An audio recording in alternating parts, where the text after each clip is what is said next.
Hello and welcome to the Week in 60 Minutes, brought to you by SpectatorTV and broadcast on Thursday, April the 29th.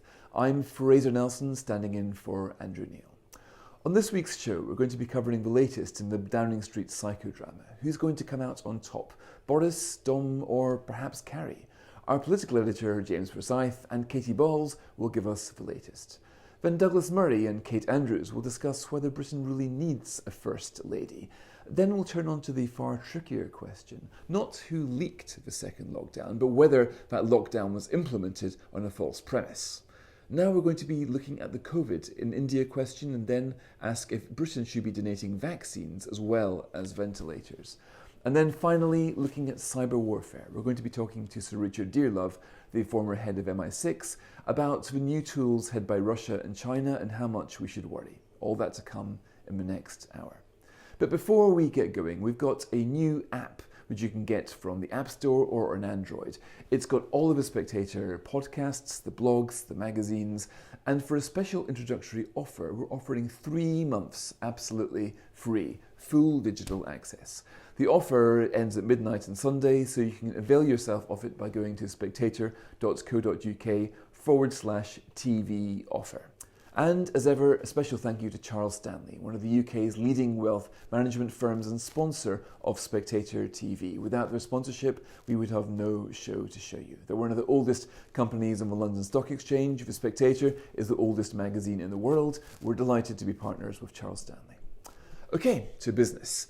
This week's psychodrama is depicted in the front cover of this week's magazine. We had a pretty tricky job. How do you sum up everything in all of its elements? Well, you can see what we've done here. We've got Boris in bed not wanting to wake up because of the nightmares surrounding him. Dominic Cummings, Nicola Sturgeon on one side, a COP26 bunny at the end of the bed, a Dyson fan, but when he opens his eyes he sees Carrie Symonds, his fiancée, with a very long bill. A bill whose financing is now the subject of an electoral commission inquiry. James Forsyth, who writes our cover piece this week, says that of all the allegations facing Boris right now, and there are quite a few of them, the wallpaper gate, as it's becoming known, is the most potent. He joins me now along with Katie Balls. James, is this really the most serious charge levelled at Boris Johnson after the year that Britain's just had? The question about the Downing Street flat and its redecoration is different because this involves money and therefore there are documents and a trail of what happened. And the Electoral Commission have now launched an investigation into it, and that is going to reveal precisely how it was funded. And I think for that reason it is of a separate order to the other claims against him. Right. Katie, can you tell us what they're thinking in number 10 of this? I mean, on one level you could say, look, of all the things that have gotten wrong in Britain in the last year, the question of who paid for the wallpaper at number 10 is pretty low down voters' priorities, even though it might set the Westminster Village aflutter. Yeah, I think the official line, or the line that you hear the most if you ask this question, which I figure is in number 10, is that no one cares about this. This is a bubble story, and it shows yet again how perhaps the lobby, perhaps the opposition, depending which angle you're going on, are tripping themselves up on something which isn't really of that much interest to the average person on the street. However, I think that if you scratch the surface a little bit more, I do not think there are particular nerves that this is going to change how the party performs in the local elections. They're not picking that up from campaigners, from ministers who are going out there, from the party chairman. But it is very clear to everyone in government that the Prime Minister is incredibly rattled by the recent stories, particularly the flat refurbishment, but also other stories regarding his text messages that have been made public, and it's really getting to him. At Prime Minister's questions this week, Boris Johnson seemed very angry indeed. Even though Keir Starmer didn't manage to land, I suppose, fatal blows in that exchange, by the end, the Prime Minister just appeared to be shouting about various things that weren't particularly connected. And I think it is having an impact because we're constantly told, oh, well, no, the government's focused on the pandemic, the government is focused on the vaccine rollout, it's not focused on this. But the actions and the behaviour of the Prime Minister suggest that despite all that talk, his mind is on this row. But James, this is about far more than wallpaper. We all know that. It's about honesty. It's about integrity. It's about transparency. And surely the danger facing Boris Johnson is that there are a great many people in Parliament and certainly outside it who thinks he isn't particularly honest or transparent, and that he simply has been rumbled and is displaying a fundamental character flaw that makes him unfit for office. So this might be the thread which, if you pull it, might unravel his whole premiership. So I think the question here is, everyone knew that Boris Johnson is a bit chaotic, a bit disorganised.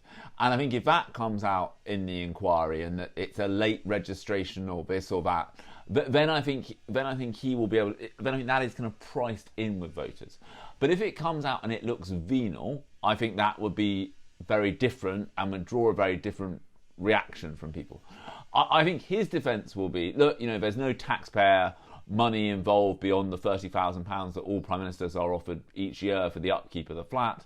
But I think if it comes out and the whole paper trail looks very awkward and embarrassing, then I think that could be difficult. I think this is a fascinating moment because, as Katie said, we've got big set of elections coming up next week, and the Tories are optimistic about how they will do. There's even talk that they might win the Hartlepool by-election, which would suggest that that there is still that Keir Starmer hasn't managed to stop the bleeding in the red wall for Labour.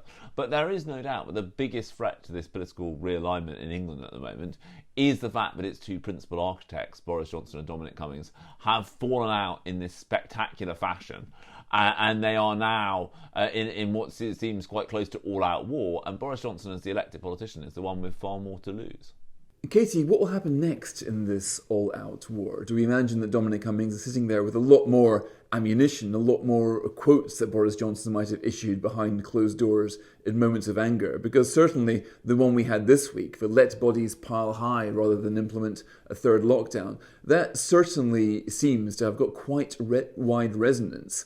And that's the sort of thing that voters might not forgive him for. Wallpaper? Perhaps, who cares? But certainly an attitude of that he was prepared to tolerate higher casualties because out of some ideological aversion to lockdowns, that is a far more potent accusation than one people might well remember.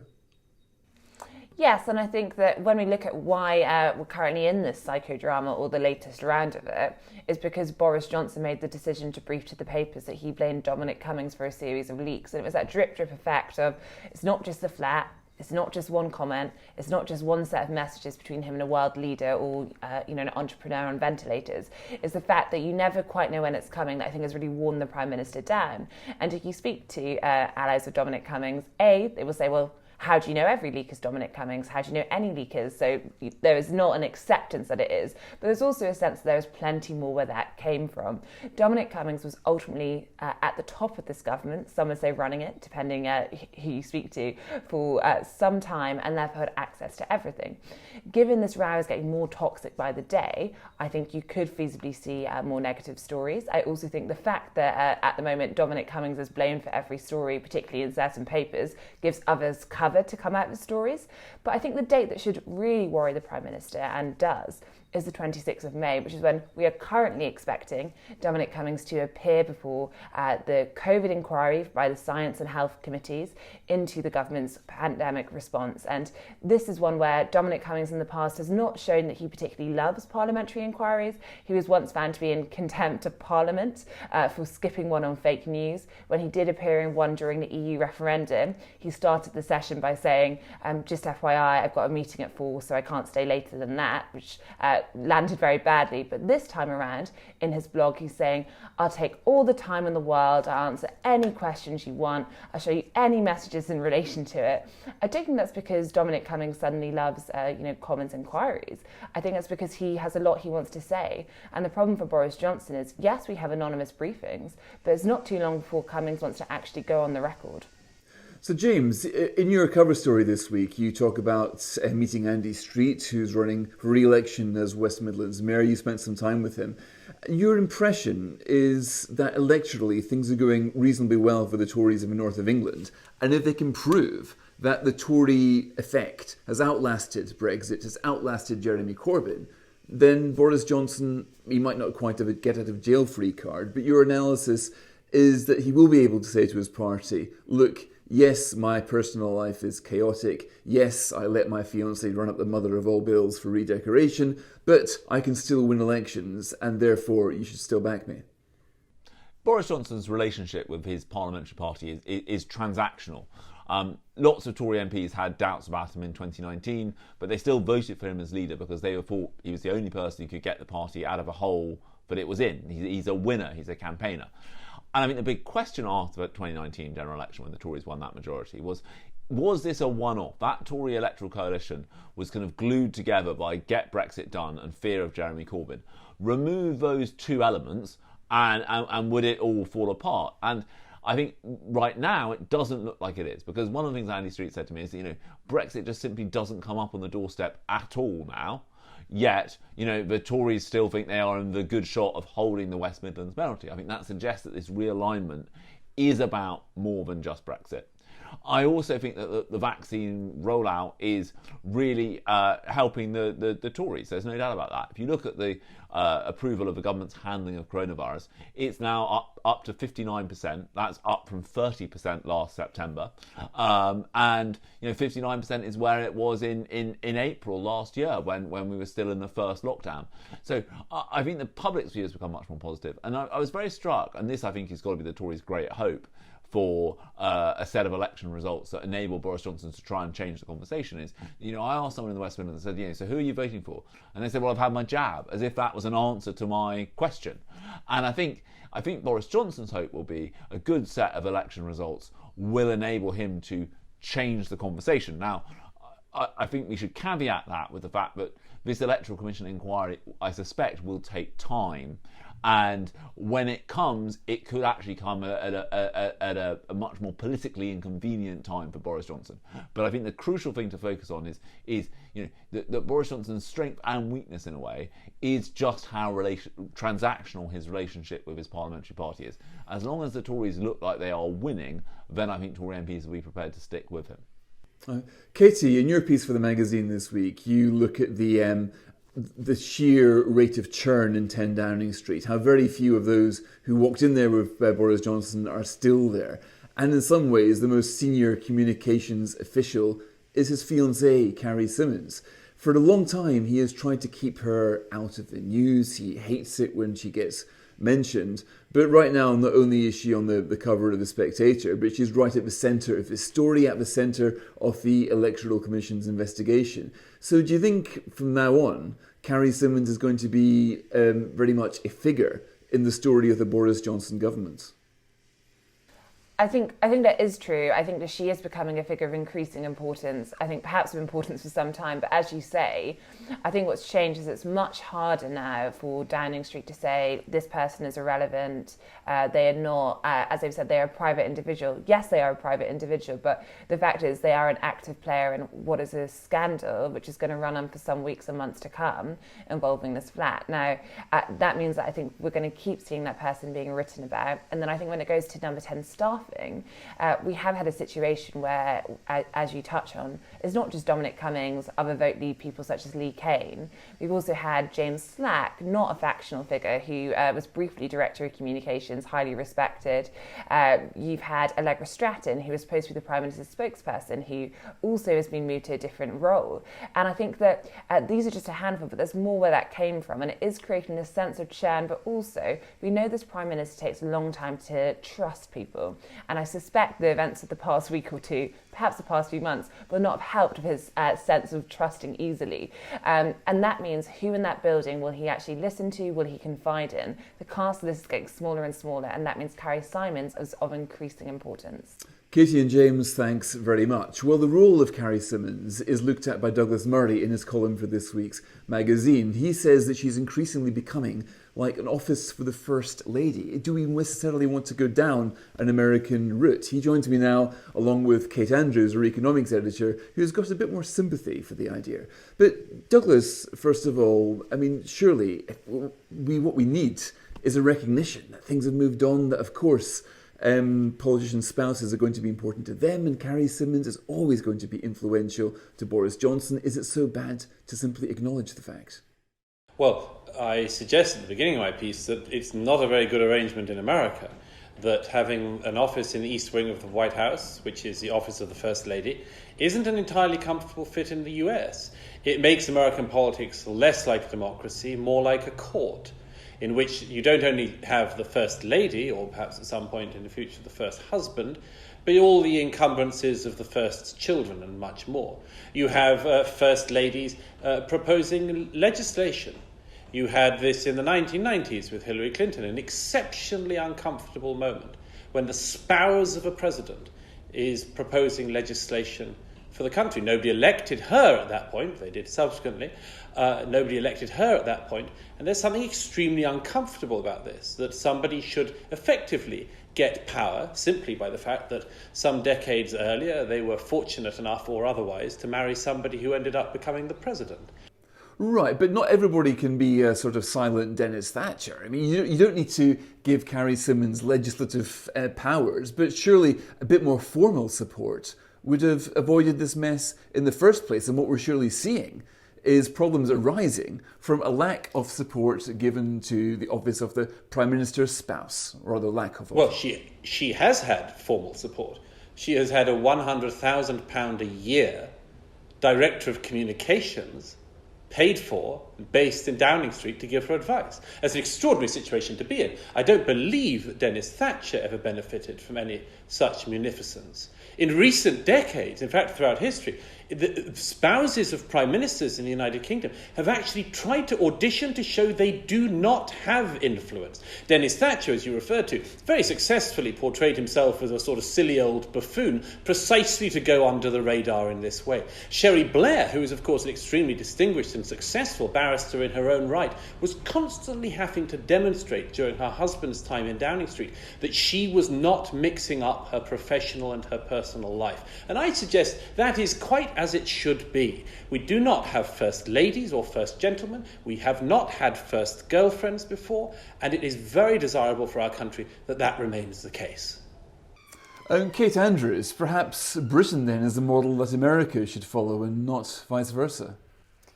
Well, Douglas is completely right to point to the tension that the role has created historically in the United States.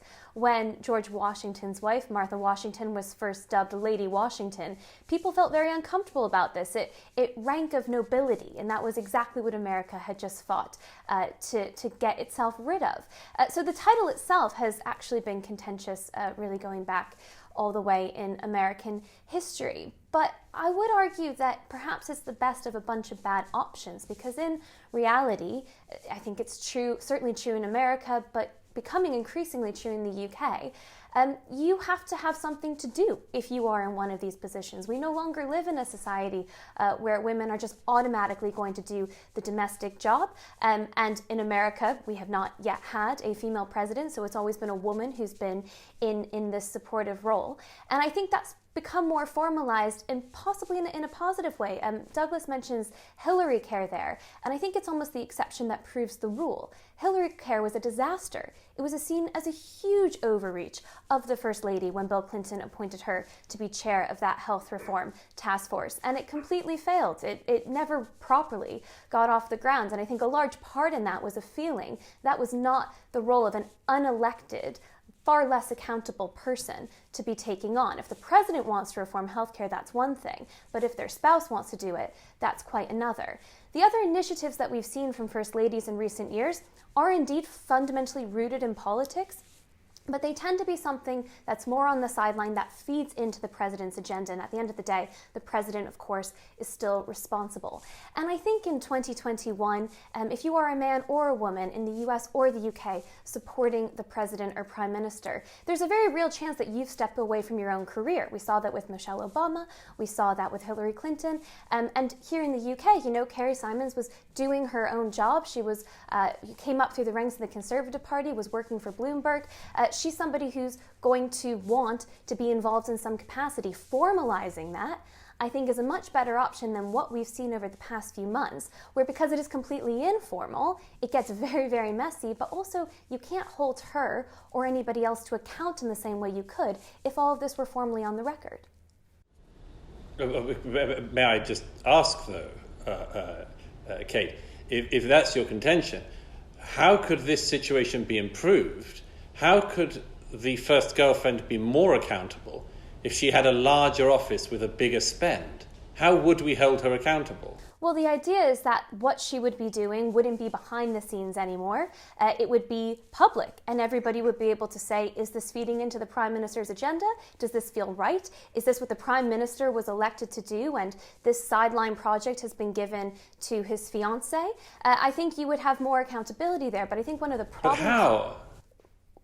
Well, it would be formalized. What her job was supposed to be would be on the record. And then if she were doing things that weren't in her remit in that position, I think it would be much more easily scrutinized and we'd be able to call it out much faster. I mean, one of the problems we've had for months now is that when her name is brought into this, you have a lot of people who say she shouldn't be brought into this at all. That's sexist, that's problematic. She has nothing to do with what happens in Downing Street. And we should stop kidding ourselves. Of course, she has plenty to do with what's happening in Downing Street. And in America, it's far from a perfect system. I completely agree with you, Douglas. And it may well cost some taxpayer money. But at least we're not pretending that the situation isn't what it is. It's on the record, it's formalized, and you can hold people accountable, you can scrutinize it. At the moment, I almost think it's too easy to say she's not involved. We should create a system in which we can talk about her involvement and, be critical of it if necessary.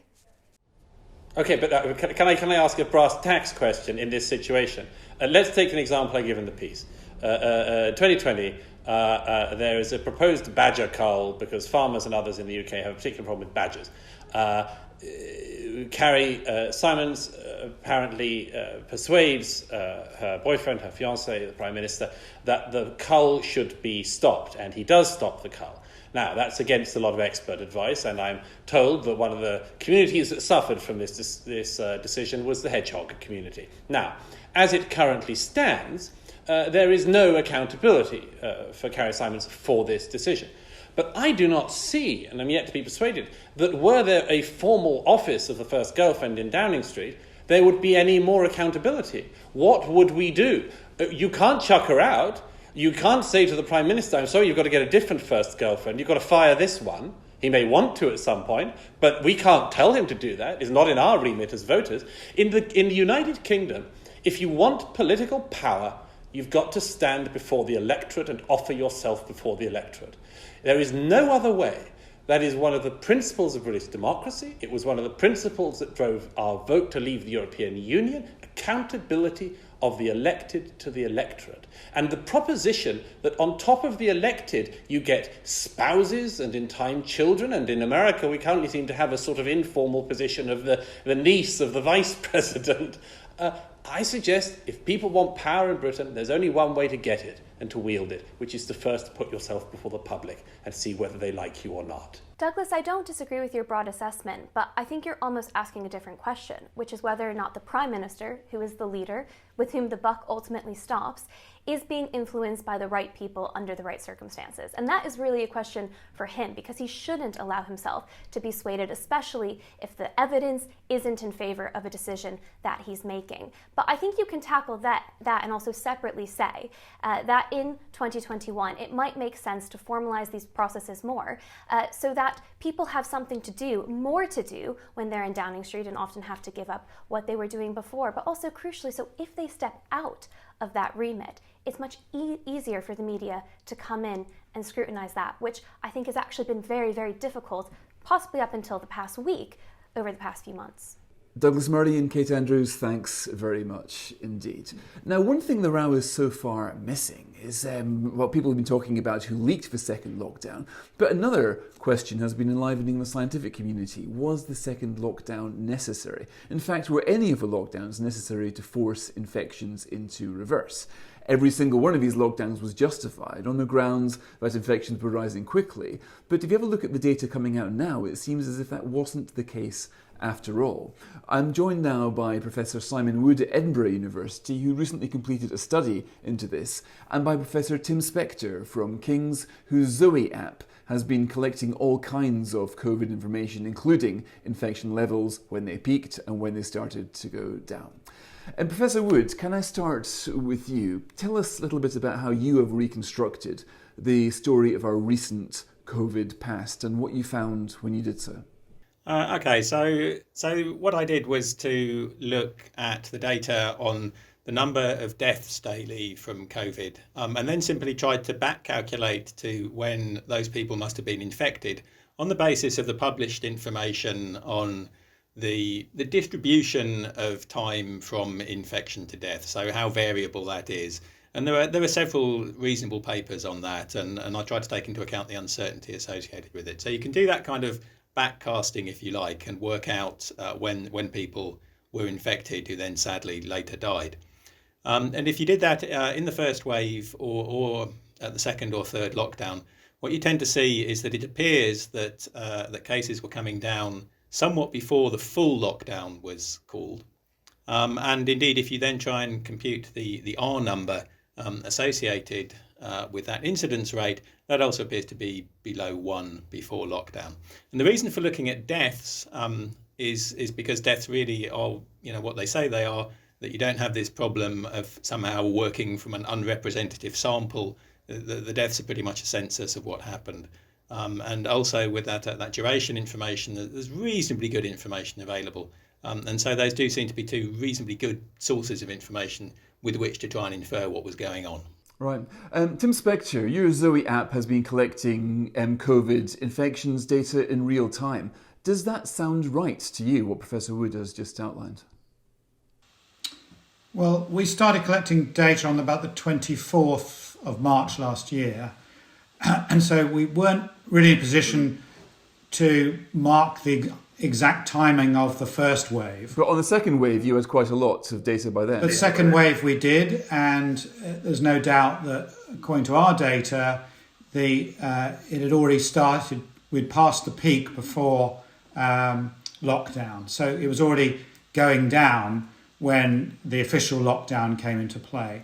And on the third lockdown, it really coincided, depending on exactly where you put it, but I think most of us looking at it thought the peak had already passed by the time of the third lockdown. So I think it would support Simon's view that based on the death rates, looking at the incidence rates, the new cases, the numbers were already past their peak when the official lockdown came in. Although, of course, people might have reacted differently on the build-up to those things. So the exact timing isn't clear. But certainly it does raise a big question mark over this. Right. Now, Professor Wood, let's look at the second lockdown. That's the one at the focus of the political discussion right now. If your studies show that cases were not rising when the second lockdown was introduced, as the politicians had thought at the time, that doesn't seem to make a lot of sense. What would have forced infections down if not lockdown? Well, I think there were a lot of other things going on. We had this tier system in place. That's one thing. So there was active management. It's not as if it's all, complete lockdown or nothing at all. There was a lot in place, but of course it's a slow process. It takes a long time to turn the epidemic around, and you kind of have to wait for your measures to be effective. I think that's one aspect. I think the other aspect, of course, is that people really do react to rising deaths. You see the deaths rising, and suddenly you start thinking again, oh, this is a serious business. And I think people's behaviour probably changes in relation to that. But of course, I can't prove that that's what's happened. Right. But there's a lot going on in addition to the absolute full lockdown, I think, and that's the key thing. Right. And Tim Spector, this is a hugely important issue, of course. It relates to our understanding of the so-called non-pharmaceutical interventions, the NPIs. And what drives down COVID, whether it is government policy or whether it's people's behaviour. I guess Professor Wood is saying that when people read about things getting worse in the news, perhaps they will then change their behaviour organically. I don't know if you've got so many data points here. Have you noticed any correlation between COVID levels going up and down or anything else happening? If it's not lockdown, what else could it be? Well, I think what we need to move away from is that any sort of black or white view of this, that this is either due to lockdown, due to vaccines, due to people's fears. I think it is many factors influencing this, and this is why all epidemiologists really have struggled to model most other flu epidemics, etc., that they do come and go, and they do, in some extent, have a life of their own. And I think that's the other factor here, that, there's the seasons, there's the cold spells, but there's also some underlying wave of the virus just coming and going in a particular time when it reaches susceptible people. So there are many, many factors here, and I think what we're really doing wrong in this country is to think it's an all or nothing thing about lockdowns. And we're absolutely right. The reason that the R value never keeps going down at the same rate is people relax because they don't see their neighbours being driven to hospital. And the opposite occurs, that when police sirens are around and their friends are dropping down, those people are going to stay indoors. And that's just normal. And that's been going on for hundreds of years, that idea that when you're surrounded by danger. So I think, and now at the moment, of course, we've got vaccines coming into play, which half the population are under. So the idea that you can say it's all due to this or all due to that is really crazy. And I think we've overemphasized definitely the effects of government prescribed lockdowns and ignored all these other factors that are definitely as equally important, as we've seen from these, at least 2 out of the 3 lockdowns. It was already on the way down before the official rules came into play. And I think, we can argue about what proportion of it, but clearly it can't have been due just to the lockdown. Other factors were already in play. Simon Wood, in your research, you also look at COVID in Sweden, which of course famously never locked down in any of the COVID waves. Why do you think Sweden is relevant to understanding the British situation, given how vastly different these two countries are?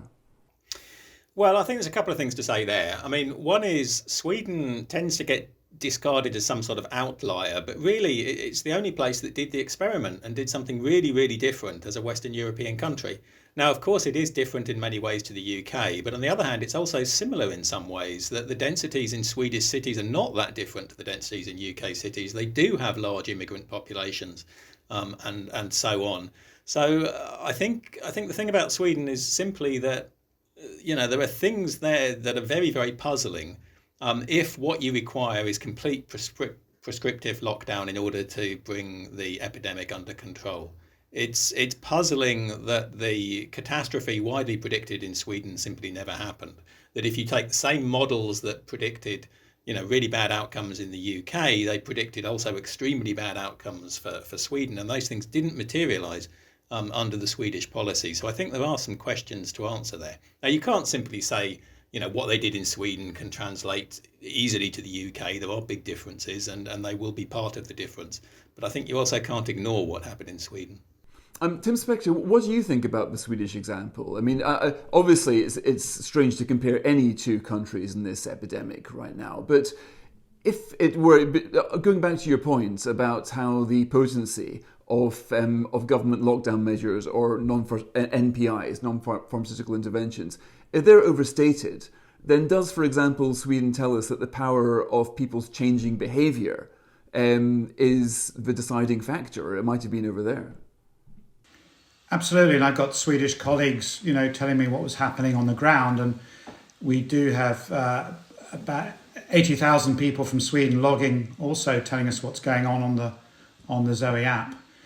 So what we were seeing there is really similar patterns of behaviour, but not restricted by rules or regulations.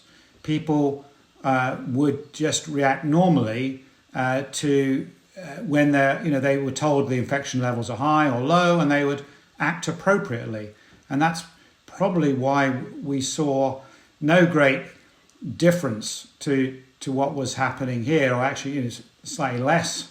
But it is a slightly less dense country, so I think there's more rural elements to it. But even in a place like Stockholm, I think it was the natural reactions of individuals to space themselves out and not have meetings, given warnings without necessarily backed up by legal force and fines, etc. So people were just being sensible, I think, in a way that hasn't really been talked about in this country. Right, so does that make you think that the same system might have worked here, that people might have used common sense, or folkvett as they call it in Sweden, that the common sense and people's behaviour might have had the same success in driving the pandemic down as in Sweden? Because as you say, in Sweden, the first wave and the second wave seem to almost mirror the experience of Britain, despite very, very different policy responses.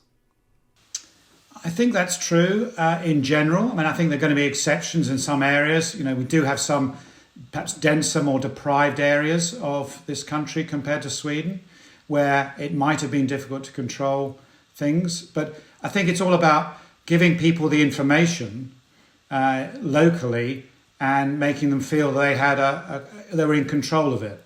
And I don't think that really happened in this country. I don't think the dissemination of what the real risks were to people at different times was there. It was a general, constant fear that didn't really allow flexibility in that system. And I think perhaps the Swedes were more in touch with their health authorities in terms of getting that information out to people. Plus, there's some evidence that they have a higher level of higher education as well, so also might have been able to more easily understand that information. Right. Now, Professor Woods, you referred earlier to models that showed that Sweden would face a catastrophe that didn't lock down, disproven models.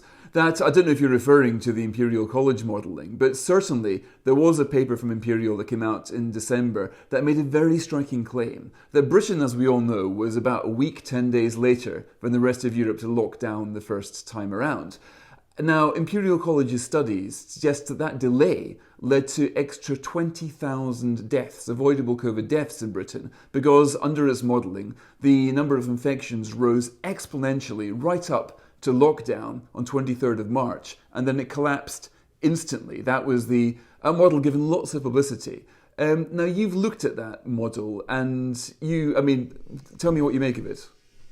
Well, so there's a couple of things to say there. Actually, perhaps before mentioning the model, I should say that there's also the really interesting results that come out from the REACT-2 study on what happened around the first lockdown. Yeah. And REACT-2 it's a really proper statistical sample where you take a representative sample of people and you're testing them for antibodies to COVID. And then with the people who tested positive, they then ask them about when their symptoms had started. And from that, you can also do a reconstruction of what was happening, including at the first lockdown, which, of course, you can't do with the ONS survey. So the REACT-2 study is an attempt to do what you did, to reconstruct what happened just before lockdown 1 and lockdown 2. And what does the REACT-2 study show us? Well, so they've reconstructed when people were becoming infected. So the first day of infection over the course of, well, basically up until now, from right at the beginning, on this basis, and that study shows a very similar pattern to what I got from the death data. That once you allow for the time from infection to first onset of symptoms, then what appears to be happening is again that infections are dropping before lockdown. Now that, of course, that contradicts what the Imperial study says. Right. So Tim Spector then finally, we've got the REACT-2 study, the ONS data, we've got the Zoe study from your app. All of these, is it the case that all of these suggest that COVID infections were falling before lockdown? And if so, does that mean that the whole premise of the political conversation, that every day until lockdown was a day of surging infections, might be based on a false premise? I think so when put in those black and white terms, yes. I mean, I think it's all a question of whether you think the only message is the lockdown, yes or no, rather than giving people, the individual warnings and risks to behave appropriately. And I think that's what's been underestimated. And that's also, why the Imperial modelling got it so wrong, is they just totally didn't factor in individual change as bodies were appearing and ambulances all over the place, which is natural human behaviour. They just assumed it was, no change at all until that person died or got COVID, and that's completely ridiculous. So I think yes, looking retrospectively, my view is that the lockdown was not the key event, But it doesn't, not to say that lockdowns didn't help somewhat in reducing in a way the peak of the scale of the problem, or it continuing longer. But definitely all the analyses point that, we'd passed that point when they were initiated. Right. So as we've seen, lots of data now. Are you aware of any data, Tim Spector, that suggests the cases were rising at the point of lockdown? No good data that I'm aware of, no. Tim Spector and Simon Wood, thanks very much for joining me on Spectator TV. Now, a reminder about the Spectator's new app. It's out a few days ago. It contains the magazine, our podcasts, all of our blogs.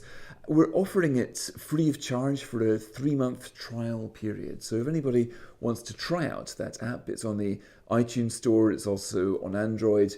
Go to spectator.co.uk/TV offer and see if you like the magazine and if you like the new app. Let us know. If you don't, the email is theeditor@spectator.co.uk.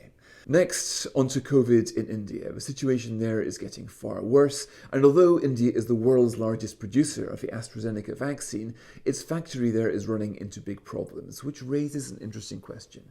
Britain, right now, is sending ventilators to India, but should we be sending vaccines as well? I'm joined by Adam Ritchie from Oxford University's Jenner Institute. He helped advise on the production of AstraZeneca vaccines here in Britain and in India. So, Adam, what do you think is going wrong in the production factories in India?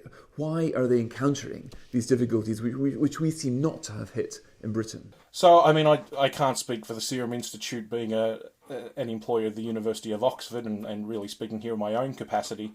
But what we have seen is, one, they are the biggest vaccine manufacturer. They are making the bulk of the AstraZeneca vaccine, and vaccine from the Serum Institute of India has gone to dozens and dozens of countries all over the world. So they've done a phenomenal job. They've been pushing so hard to scale up. One of the unreported or underreported tragedies of the COVID pandemic has been as they were expanding their facilities, there was an electrical accident and several young men working there on the electronics for expanding their building unfortunately passed away. So they've done a phenomenal job. What we have when it comes to vaccine manufacturing is a very complicated process that has very complex supply chains. Dozens, hundreds really of different materials go into manufacturing these vaccines. As I say, it is very complicated. And if you run out of any of those, you run into a problem of not being able to make the vaccine. It's no good having 99% of the ingredients. If you're missing that 1%, nothing will happen. There are big global supply chains that feed it. We've seen people from the Serum Institute of India asking the US government to make sure that they're able to get the materials they need to make the AstraZeneca vaccine there at the Serum Institute. There was a little bit of a delay on that, but there's been announcements in the last few days from the White House that they're going to look to how they can release those items so that Serum Institute can keep scaling up and keep producing it at high levels. But across all the vaccine platforms, we have seen some bottlenecks around different materials, whether it's consumables, media, buffers, or things like the bioreactor bags that the vaccines are growing in. There are some shortages, and getting those solved is one of the most important things for ensuring ongoing supply. Are these global shortages that will affect the way that we make our AstraZeneca vaccines here in Britain, or is this something which is specific to India? So they can be. There is a broad global shortages issue. Obviously, different governments talk to each other in different ways. So, in what sort of things? Can you give us an example of what there's a shortage of right now? Well, what there has been a shortage of reported in a couple of places is some of the bioreactor growth bags that are used in different vaccines. One of the issues is supply, and supply chains do tend to be global for this because they're not something that's easy to manufacture. And the reason for that is because, as I hope everyone would understand and want to happen, any material that goes into manufacturing a vaccine, anything that touches it, has to be fully traceable, has to meet these very high regulatory standards. You can't just use any old bag to grow the cells in that make the vaccine. They have to be, all the plastic has to be traceable. So they're expensive, they're more difficult to make because all the materials have to be fully traceable supply chain. And so it's quite the places that can manufacture those, much like the places that make the vaccine itself, they are limited globally. It's not every town doesn't have its own factory making these bags. So it does tend to be a few places around the world making them. And so there are issues when one of them runs out of the materials they need to make the bags or whatever other item it is they're making for the vaccine. And if there are shortages, do we end up with the situation that we've seen with the vaccine purchase more generally, that perhaps that the countries that negotiated the best contracts, they make sure their supplies are coming in because they've perhaps got it written into their contract that you absolutely have to give it to us. We've seen the EU, they failed to get that kind of stipulation. It was the best efforts only. That's why the EU is lagging here. Could it be the case that the nature of the contracts that India has signed with the vaccine manufacturers have left it more exposed than, for example, we might be in this country with our relationship with what you say is only a handful of global suppliers for the vaccine components? I don't know that's true. It's possible, but I'd be surprised if that's the explanation. To me, the most likely explanations around supply chains are primarily that there's not enough for what everyone wants, so we have an issue. I think the most likely cause for one country getting it over another is whether they have the supply chain internally. So if your country's making the bioreactor bags and you put an export block on them, it's quite easy to keep them in the country. And what's the situation in Britain, can I ask? Do we import our bioreactor bags? We probably import most of them. And we're not facing shortages, though. I can't quite work out why we aren't affected by the same thing as India is. So if you look at the Serum Institute of India, they're producing phenomenal. The manufacturers here are producing fantastic amounts, but the Serum Institute of India is on another scale. They have a much bigger facility, many more bioreactors running, so they require more components more often because they produce more. Right. Now, isn't there a difficult moral question coming up right now? We in this country are offering vaccines to people who have already had the virus. Therefore, the extra protection they're likely to get from a vaccine is minimal, if it exists at all. Whereas, so the vaccine, which could be marginal for one of the many people in Britain who've had COVID, could be a matter of life and death for a pensioner in India.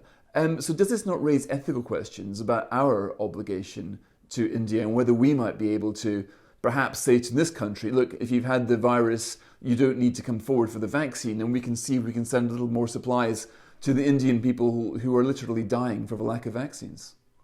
And look, I think obviously there is an ethical question there. There's a big difference between, what is legally allowed and what contracts say you can and can't do. If the UK has doses, they are the UK's doses. The ethical question then of what happens to those doses and how they're most effectively used is a big one. And of course, the World Health Organization, the COVAX facility that they're a big part of with UNICEF and Gates and various others, one of their big goals is to try and deal with that, to try and almost get a pool of vaccines that can be distributed based on need rather than ability to pay.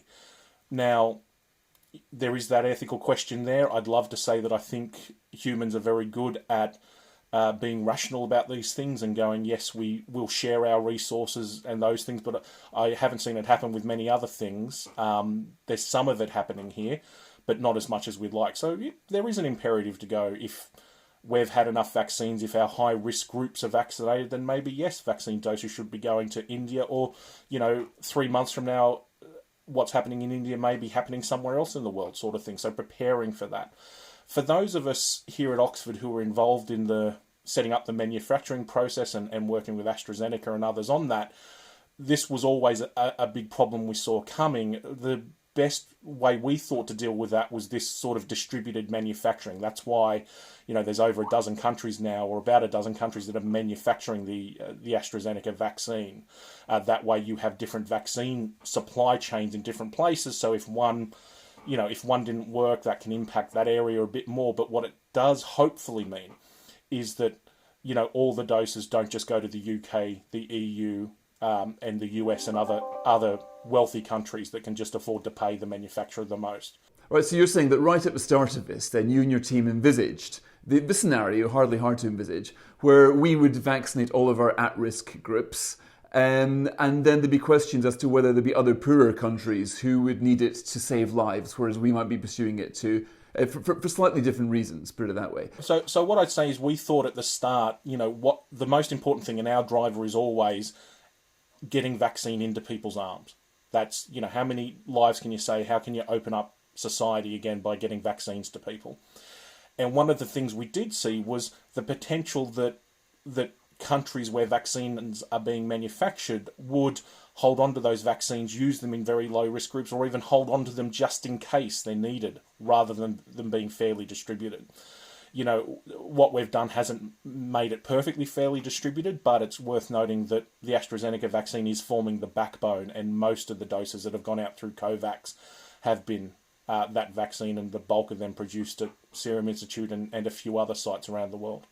Right, but are we not close to that scenario now? I mean, please correct me if I've got this wrong, but somebody who has had COVID is as pretty much, a young person who's had COVID is as low risk as you can probably get right now.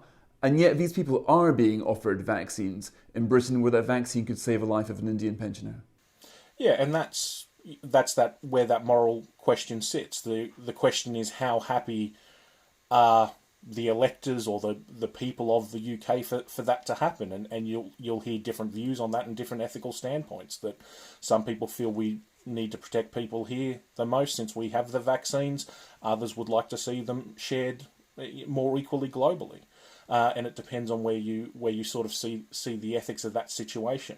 There are, of course, all sorts of points here around why 2 doses, what's the difference between a vaccine dose and natural infection.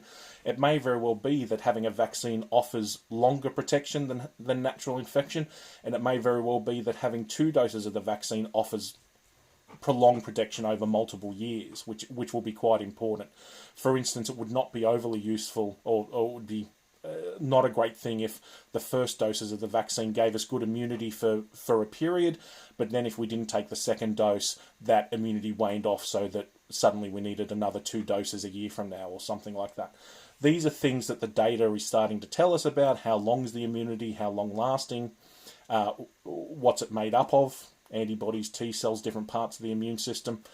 So there are still some questions there to answer. But broadly, if you're asking me personally, do I think we should be sending some vaccines overseas to places where they'd have more impact? My view on that would be yes.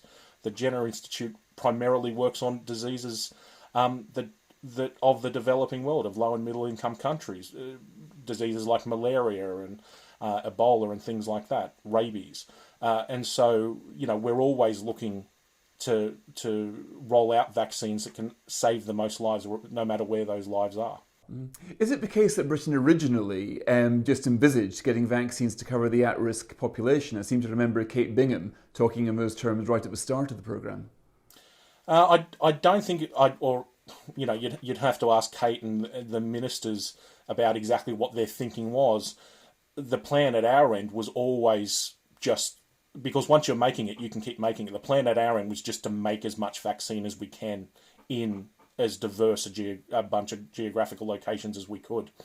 And whether those doses were going to be for the UK or for somewhere else, that wasn't our primary driver. Our primary driver was what is going to let us have the most doses of vaccine, and then hope that they end up with the right people in the right time frame. Adam, thanks very much for joining us on Spectator TV. Now on to cyber warfare. British troops are going to be joining their Ukrainian counterparts in the next few weeks to prepare for operations, gaming what they would do if Russia escalated the aggression over there. Now, Vladimir Putin said last week that any response by Russia would be asymmetrical. In other words, he might have other tricks up his sleeve. Now, might those tricks include cyber warfare? We've known for some time that Russia has quite sophisticated hacking capabilities, as does China, as does North Korea. So what might we be experiencing them next time something heats off on the battlefield far away? Professor Noel Sharkey, who's at the University of Sheffield, will be known to many of you as a judge on robot wars. He's written a feature saying we should be very concerned indeed about the capabilities of our potential adversary. He joins me now, along with Sir Richard Dearlove, who used to be head of MI6. So, Professor Sharkey, let's start with you. We've known about cyber warfare for a very long time. Why should we be any more concerned now than we were, 10, 15 years ago?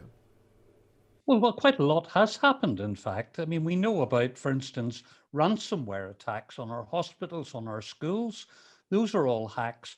But also, it's increasing dramatically. There's a lot of cyber espionage into our industry, for instance, massively.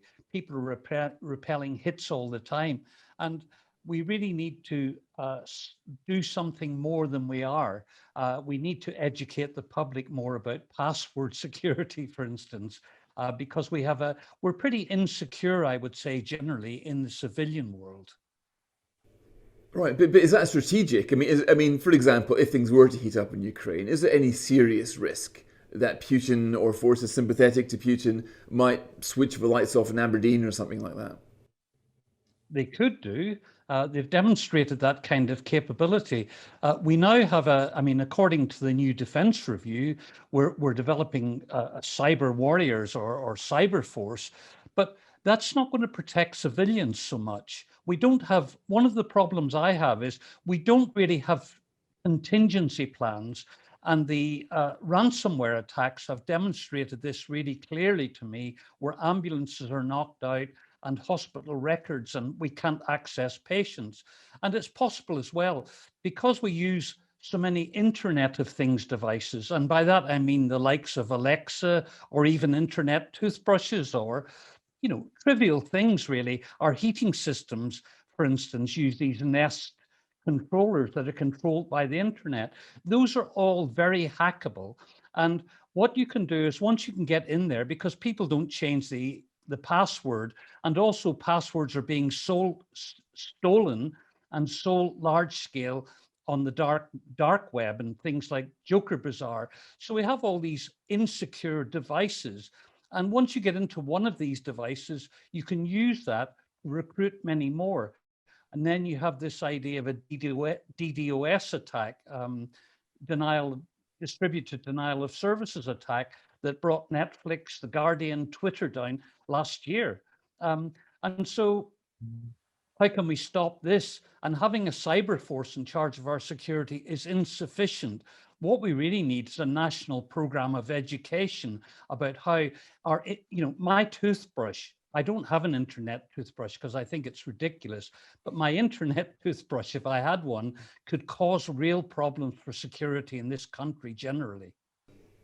Now, Sir Richard, I won't ask if you've got an internet toothbrush, but you were not a great fan of Huawei's being involved in British infrastructure. But what I can't work out then and now is surely MI6, GCHQ, the British security services are one step ahead of Russia, of China. Surely our defences are equal to any attack which our far smaller, more poorer adversaries might have up their sleeve.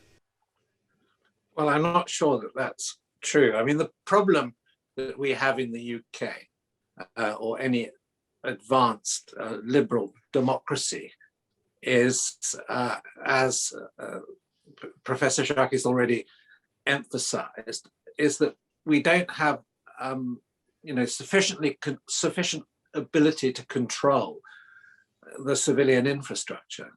Okay, some critical infrastructure is well protected, but there are so many gaps and vulnerabilities in a free society. And I mean, what you have to bear in mind is, if you take the Chinese have built their own systems in a way which is quite different from how we, conceive our own infrastructure. And the fusion between civilian, military, and academic life in China is now very sophisticated. So a company like Huawei has massive degree of contact with the Chinese military. And the Chinese military is closely integrated into all Chinese major universities. So they have learned very fast, and they built themselves a defensive and offensive cyber capability. And they've learned from their mistakes very, very quickly.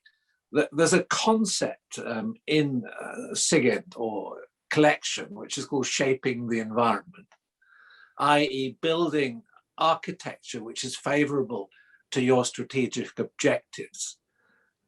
For us to do that in the West is possible, but very complex and very difficult.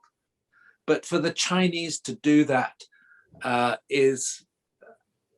they have developed a very sophisticated infrastructure. So if you take Huawei and ZTE, their main telecommunications companies,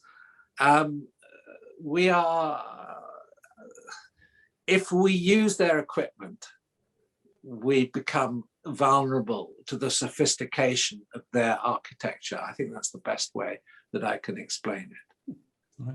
And I was shocked by the naivety of the government in their attitude towards Huawei becoming involved in our 5G systems or being so deeply embedded in them. And I'm absolutely delighted that the decision eventually has been taken to exclude them.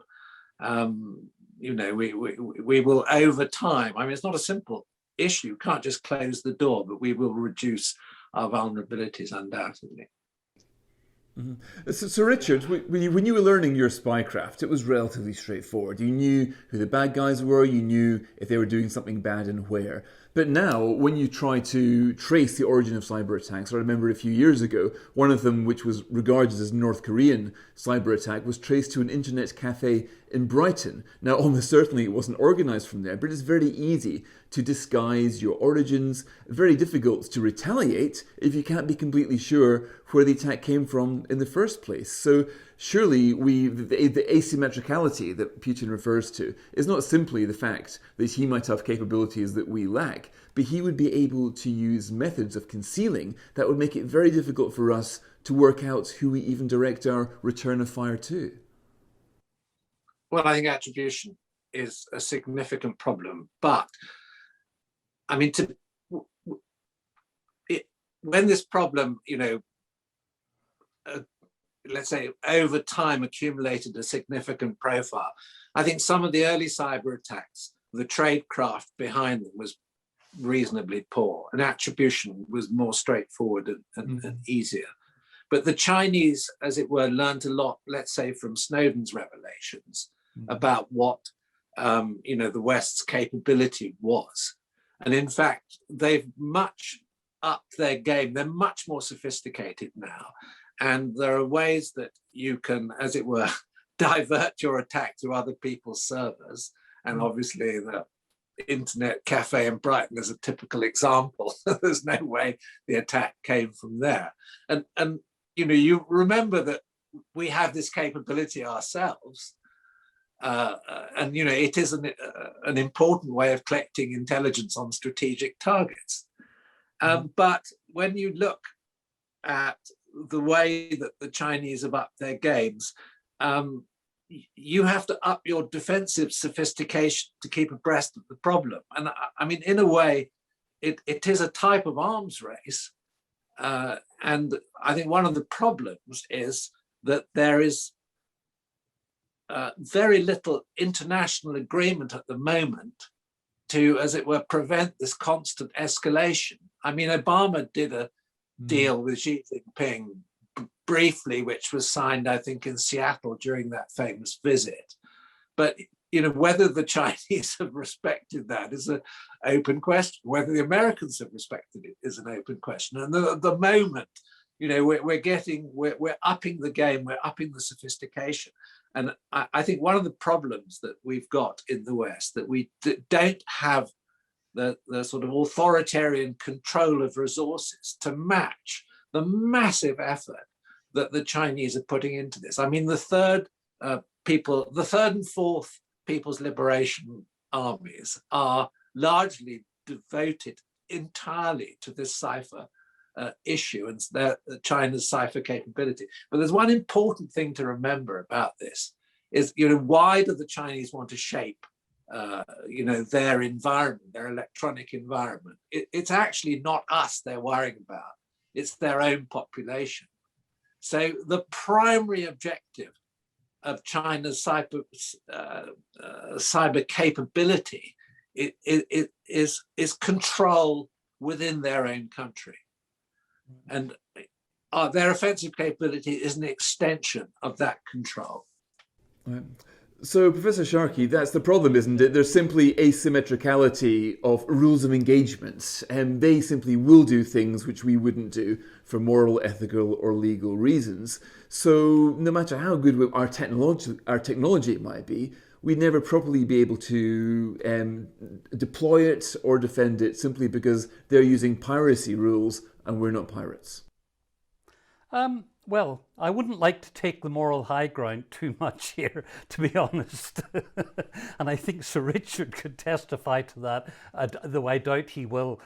It's not a matter of that. And the problem with attribution that you bring up is so important because there's no reason why Taiwan, for instance, couldn't make it look as if it was a Chinese attack. Now, I was at a conference with very senior people from the US military, including their cyber division, and the idea there was that maybe we don't need absolute proof. Maybe we can just use suspicion of particular circumstances, and then that would unleash a kinetic attack. Now, the worry is that when Russia are threatening and talking about asymmetry, supposing China was now to attack us, if we did something in Ukraine and China decided to attack us under the cloak of Russia, we would think it was Russia.